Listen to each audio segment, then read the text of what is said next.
Hello and welcome to the Young Entrepreneur Syndicate podcast, or better known as YES. It's Jim Riley and Rod Kuntz here. Rod, what's happening, partner?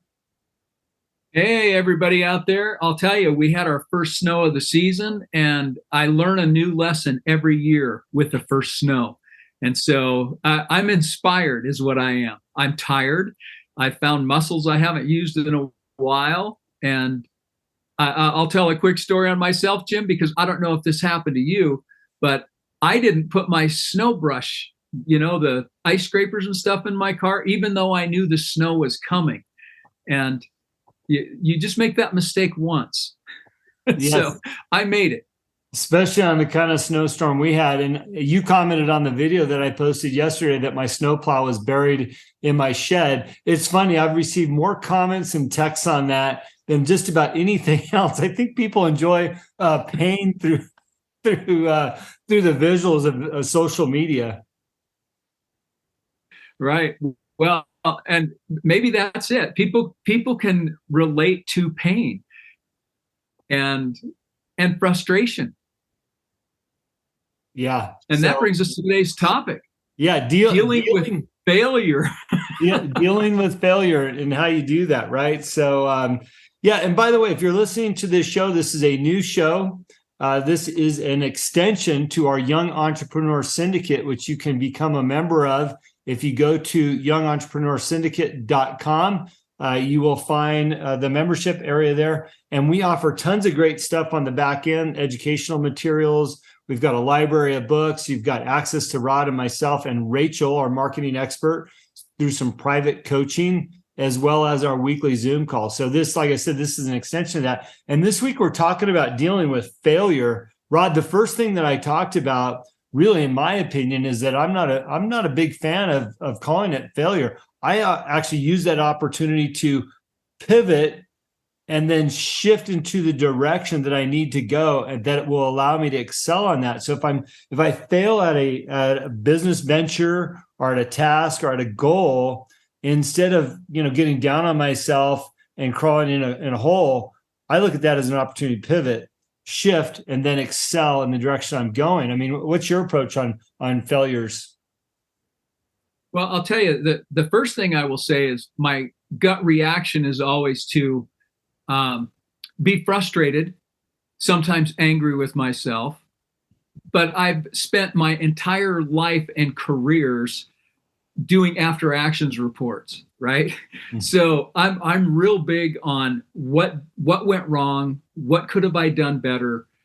So I do that evaluation, but I do spend some time. I don't have pity parties, but I do get the frustration out. And there's something I learned years ago too, and that is you never let your frustrations go down. You always take those up.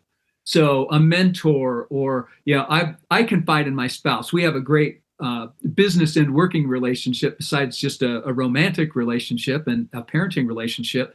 So she allows me to do my venting, and that's like a sideways vent, but it never gets vented down. And so have someone that can help you keep on point and on task and say, okay, that did suck. I'm sorry. Now what? Have that moment to say, all right, well, it hurt. I was frustrated with that. It didn't work out. But that's where you have to find that pivot point. And sometimes it takes help to get that pivot point because it's too easy to get sucked down. Yeah, that's a good point. The same thing goes with winning too. When you're winning, in my opinion, it's great to have a day of celebration. But, for me, it's like, okay, I've won the day. How can I keep moving forward and continue to win instead of just putting on the brakes and sitting back going, okay, I've done all I got to do now. And so I kind of treat them both the same, like you said, maybe a little bit of frustration and kind of wallow through that. But I definitely don't want to dwell on either one too long, 24, 48 hours, and then just start looking at what the next plan is, what the next step is, and continue that path that I was on that's going to help me achieve my goals, not only for myself, but maybe my family and what I'm trying to do for the company. So, pivot, shift, and excel. It's interesting. We talk about being frustrated. I like to talk about detaching my identity uh, from those thoughts of frustration, right? Like I understand, like, okay, failure is going to happen, but I don't identify as a failure. I think a lot of times people just start identifying, well, I failed at this, I'm not going to be good at anything. And there's a huge pitfall of that. Well, I think you're right. And it just dawned on me too. It's failure is a thing, and we can't let failure be a feeling. That's the difference. That's that detachment you're talking about, separating failure, the thing. That's just something that happened. It's an event. It's not an emotion. It's not a part of you. It's something that happened to you. But the neat thing is it happened in your past. It's not happening in your present unless you let it. Yeah. And again, I think people too often identify to what they're being told, and this is a common mistake that parents might push onto their kids, well, you're a failure. You're always this, you're always, kids will start to identify as that. So we have to be careful, not only as leaders and parents, what we tell our kids, but also as adults, not to start to identify what people are calling us, because that's on them. It's not on you. It's interesting. You sit on a board, you're on the health board, I'm on the school board. We've been called all kinds of names. Could you imagine if we walked out of those meetings, we started identifying as the things we've been called? Right. You do have to have skin like a rhinoceros. That's what they say. Everything's got to bounce off of you. And that doesn't mean it's easy. And it doesn't mean it comes naturally. That's the other thing. Everybody wants to be liked and accepted. That's the number one. I heard this on some psychological podcast I was listening to. The number one drive that people have is to be accepted. Even infants, right? Mm-hmm. And so it doesn't come naturally to be rejected or be, people coming against you. But you do just have to take it and say, that's not, like you said, it's not me, it's on them. Yeah. Well, and, people ask me like, gosh, doesn't that bother you? You failed or this didn't succeed, or this didn't go the right way. Or, I hear people calling you names at the school board. Doesn't that bother you? And it's like, no, it doesn't actually, because I don't identify as that. I'm going to learn from it. I'm going to analyze it. I'm going to listen to what's being said, but I'm not going to identify it as that. Right. And what's interesting when you start really digging into that, the one thing that nobody can take away from us are the skills that we've learned throughout our life. So even if we fail at something, we still have skills that nobody can take that away.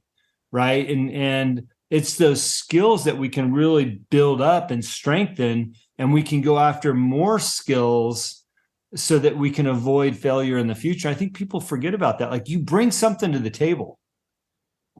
Right. Yeah. And you made it clear just a second ago too, that failure is an asset.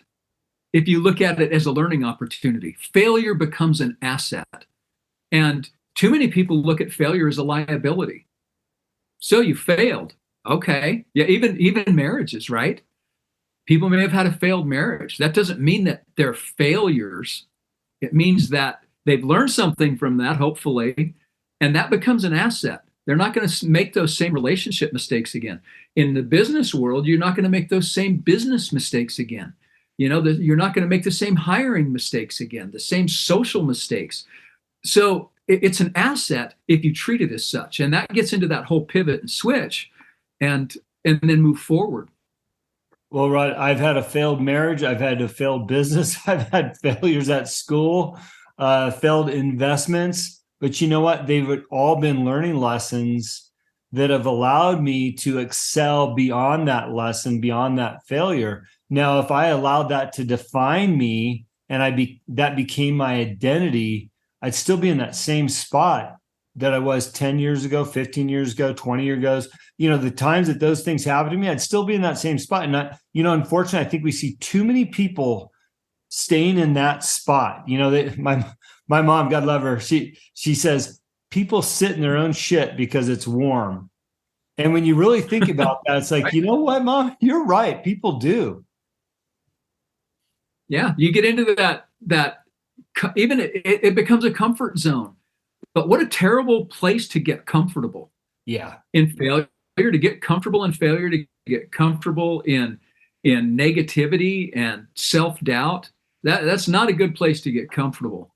Yeah. Yeah. No, you gotta move on, and don't let your emotions influence your decisions either. Don't allow yourself to get too wrapped up in what's going on and become emotional over that, because then when you start making emotional decisions, you're going to deviate from your plan completely. Now, if you go back to a lot of my podcast recordings, people I've spoken to, or even if you're a member of the Young Entrepreneur Syndicate, we talk a lot about our values and our goals and kind of what our personal mission, plan, and statement is, onto what our business plan might be. Even that's could be a business plan for yourself, right? Where you're heading.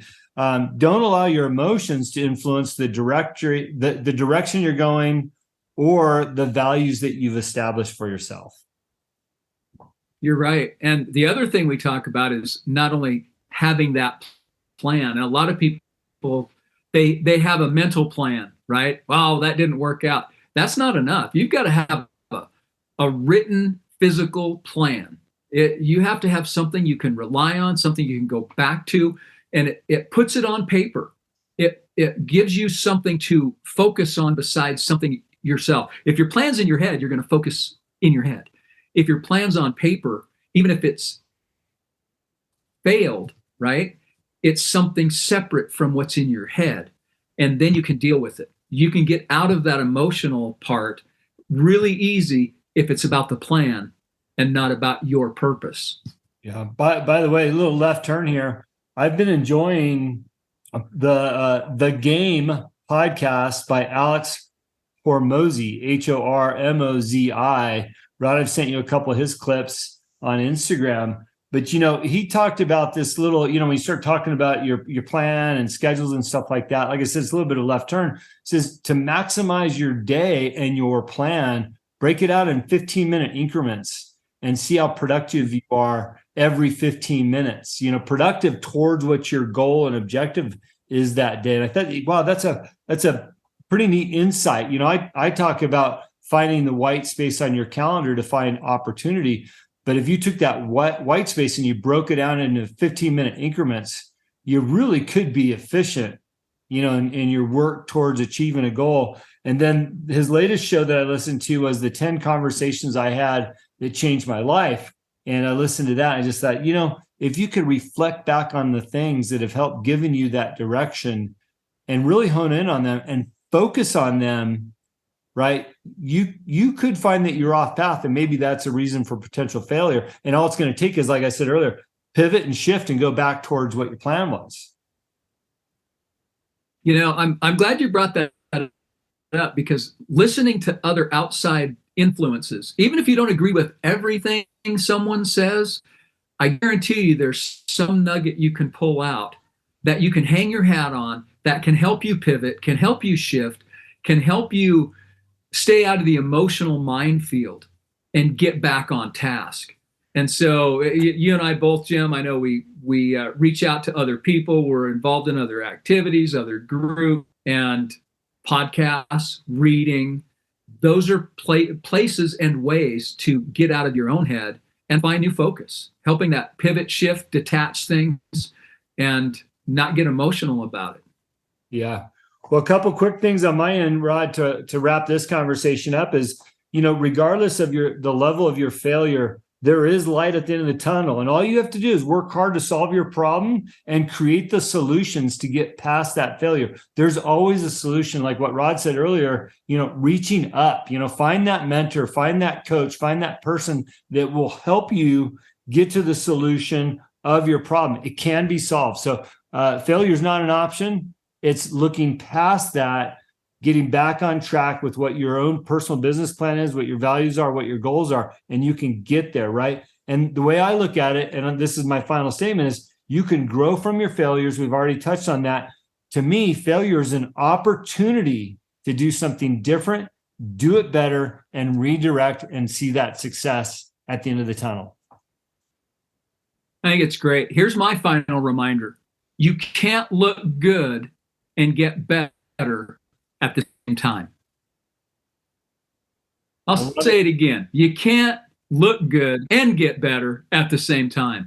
Getting better requires falling down, skin knees, you sweat. You're not going to look good all the time. Says Rod Kuntz with a black eye because he got into a fight with a tree filled with ice. Yeah, I'm proud of that. I'm proud of that. It hurt like crazy. I'll tell you a quick, Jim. Can we have time for one quick story on that? Of course. The neighbor lady sees blood running down my face, right? And she says, "Oh my gosh, can I get you a Band-Aid?" And I said, "Starts affecting my vision, then you can go get me a Band-Aid. Otherwise, I'm fine." It's like, I'm here to work. I'm not getting sidetracked by a knock on the nose and a little bit of blood on my face. You keep working till it's done. But no, I don't need a Band-Aid. That's right. Hey, look, thanks for tuning in to the Young Entrepreneur Syndicate podcast. This is on the Answer is Yes podcast channel, so we appreciate you finding us. If you're interested in hearing these calls more in depth, or if you want to be on a live Q&A, consider becoming a member of the Young Entrepreneur Syndicate. You can find us on the web. And by the way, we are always about supporting our members and moving them along their own personal journeys. One of our members, Clayton Carroll, who's at the Instagram page ready.player.win, launched his book today, Ready Player Win. And I want to congratulate Clayton on that. And, he's working towards a bestseller status today. So, Clayton, congratulations to you. Thanks for being a Young Entrepreneurs member. And if you're listening to this, reach out and get that book, man. He's got some great lessons in there. So, Rod, we'll talk to you later. Look forward to our next show. Always a pleasure, Jim. Thanks.